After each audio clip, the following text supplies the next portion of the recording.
निर्जला एकादशी व्रत कथा। भीमसेन एकादशी कथा बहुत प्राचीन समय की बात है। महाभारत के समय पांडव वनवास में थे। पांडवों की माता कुंती और भाई युधिष्ठिर, अर्जुन, नकुल, सहदेव सभी एकादशी का व्रत रखते थे।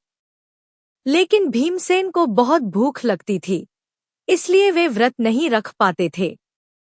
भीमसेन को इससे बहुत पीड़ा होती थी कि वह व्रत न रख पाने के कारण पुण्य से वंचित हो रहे हैं। उन्होंने ऋषि व्यास जी से इस विषय में समाधान पूछा। भीम बोले, गुरुदेव, मैं भोजन के बिना एक दिन भी नहीं रह सकता, परंतु मुझे भी सभी एकादशियों का पुण्य चाहिए। कोई ऐसा उपाय बताइए जिससे मैं सभी व्रतों का पुण्य एक बार में प्राप्त कर सकूं। व्यास मुनि बोले, हे वत्स, तुम ज्येष्ठ शुक्ल पक्ष की एकादशी को केवल एक दिन अन्न, जल, फल सबका त्याग करके निर्जल उपवास रखो।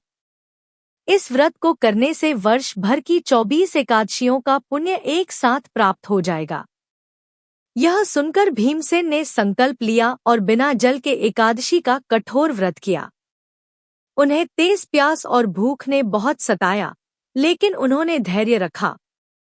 जब द्वादशी आई, तब उन्होंने व्रत का पारण किया। उस दिन से यह एकादशी भीमसेन एकादशी या निर्जला एकादशी के नाम से प्रसिद्ध हो गई। कथा का सार, मोरल ऑफ द स्टोरी। यह व्रत मन, शरीर और आत्मा की परीक्षा है।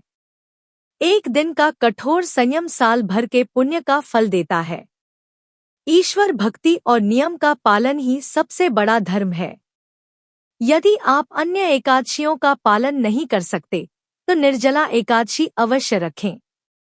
इस व्रत को करने से क्या फल मिलता है? व्यक्ति के सभी पाप नष्ट हो जाते हैं। यमलोक की यातना से बचाव होता है। भगवान विष्णु स्वयं रक्षक बनते हैं। मृत्यु के पश्चात मोक्ष की प्राप्ति होती है।